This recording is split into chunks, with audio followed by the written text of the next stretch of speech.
Sugeng enjang para adiyuswa, sugeng pepanggihan malih wonten ing renungan padintenan adiyuswa ing dinten Sabtu Pon 31 Januari 2026.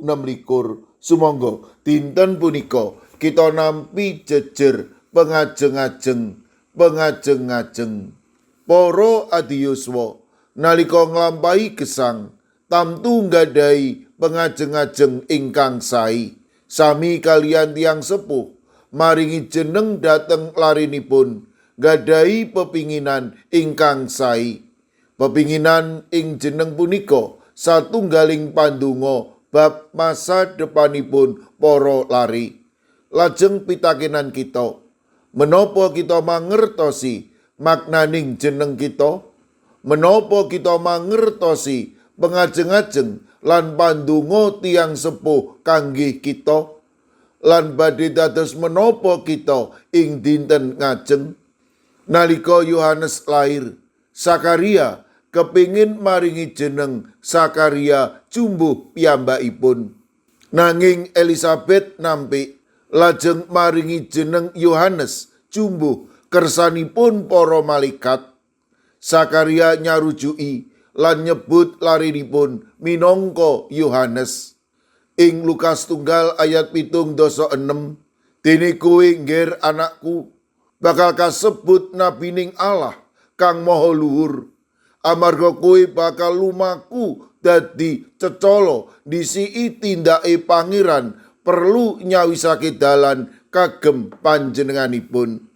Sakaria mulyakaken asmanipun Gusti, awit berkah pinaringan putra. Piyambakipun gadhahi pengajeng-ajeng dhateng Yohanes ingkang badhe nyawisaken marginipun Gusti. Para adiyuswa, monggo kita sami mangertosi menapa ingkang kita ajeng-ajeng, linangkung ugi mangertosi menapa kersanipun Gusti dhateng kita. Awit nalika kita lahir tamtu wonten maksudipun Gusti dhateng kita. Sae kangge diri kita, sesami lan Gusti.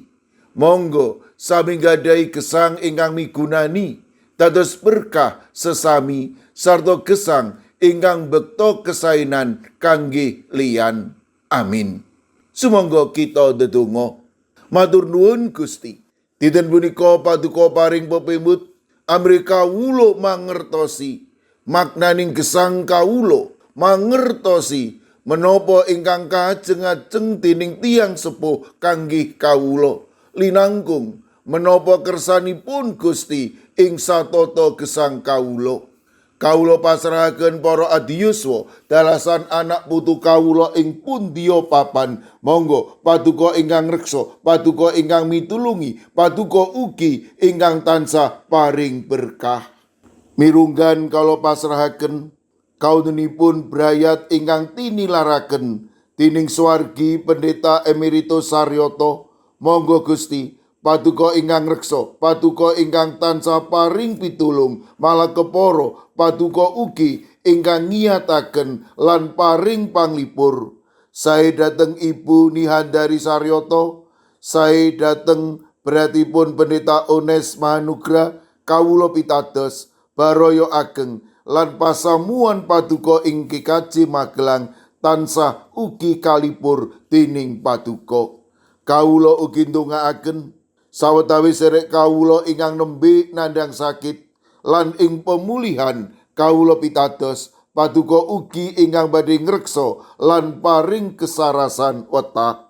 Mirunggan kala pasrahaken sawetawis serek kawula ing GKJ Sukorejo, Bapak Sobri Pranoto, Bapak Roger Antoni DL, Bapak Kadaryanto, Ibu Susmi, Ibu Iksan ingkang dasak mangke nembe nandhang sakit.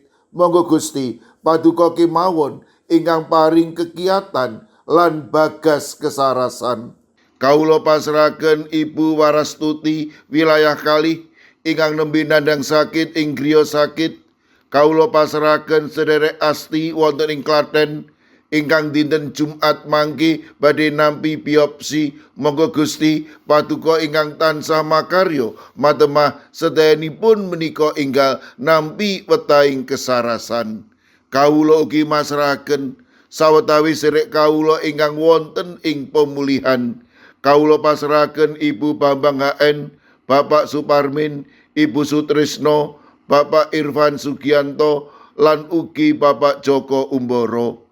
Kaudinipun sedherek kawula ing GKJ Antp ingkang nembe nandhang sakit lan ing pemulihan, Ibu Paini, Ibu Jumini, Ibu Juminah, Bapak Joko Wahyu Adi, Bapak Kustam, Bapak Sukiman, Bapak Slamet Mulyono, Mbah Tuminem lan Mbah Jah. Sedherek kawula ing GKJ Telepok, kawula pasrahaken Ibu Wirya Sumarto, Bapak Yutam, Bapak Karyadi, kawula pitados paduka ingkang badhe maringi bagas kesarasan. Sawetawis sedherek kawula ing GKJ Pugeran ingkang nembe nandhang sakit, Bapak Winarto, Bapak Minto Taruno, Bapak Bambang Sugiri, Bapak Rakino. Sawetawis sedherek kawula ing GKJ Klaten, Bapak Joko Suranto, Bapak Harsono, Ibu Tiwi Bambang Sutomo. Kawula pasrahaken sedherek kawula ing GITJ Trangkil, Bapak Ibu Karyo, Bapak Ibu Toyo, Ibu Nani Cahyono. Kawula pasrahaken Ibu Wahyuningsih Wakijan wonten ing GKJ Ngablak. Kawula pasrahaken warga GKJ Sragen, Bapak Adi Sungkono, Ibu Astuti Purnaningsih, Bapak Warsito Riyadi, Bapak Suyanto lan Ibu Sumiati. Kawula pasrahaken warga GKJ Magelang, Ibu Ediati Sarmo, Mbak Cili, Ibu Pratiwi, Bapak Mangku, mekaten ugi Ibu Otniel Ngatius ing Wonosari, Bapak Edi Mursetyo ing GKJ Kabluk, Bapak Yohanes Kuncoro wonten ing GKJ Immanuel Solo, Bapak Wijongko ing GKJ Sedayu, Bapak Sudiat, Bapak Paminto Saputro ing GKJ Wedi. Kawula pasrahaken ing GKJ Krapyak sedherek Setianti, ing GKJ Mijen Ibu Purwaningsih Sunaryo, Ibu Elizabeth Indarwati, Bapak Bambang Setyo Margono, Bapak Moses Taji, Bapak Budiman Gultom, ing Banyumanik Bapak Daniel Agus Suwarso, Ibu Arung Puji, ing GKJ Pamung Utomo Kalinegoro, Bapak Martiono, Ibu Marsudi, Ibu Sri Widardi, sedherek Esti wonten ing Wonocatur. Kawula pasrahaken sedherek kawula wonten ing Semarang Barat, Ibu Lini Sutopo. Sedherek kawula wonten ing GKJ Ungaran, Bapak Hono Hadi Prasetyo, Bapak Resbiarto, Ibu Ratiningsih, Ibu Dewi Teguh, Ibu Kristini Sunaryo, Ibu Suhantini Hadiono, sedherek Dwi Putro,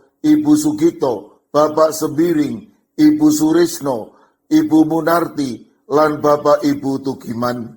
Lan kawula pasrahaken ing GKJ Tuban, Bapak Yohanes Mudadi, ing GKJ Wonosobo, Bapak Lazarus Samijan, Ibu Endang Sarjono, Bapak Yusuf Sunaryo. Kawula pasrahaken Ibu Lasiem ing Gundang Winangun, Eyang Sarwito ing GKJ Ngalian.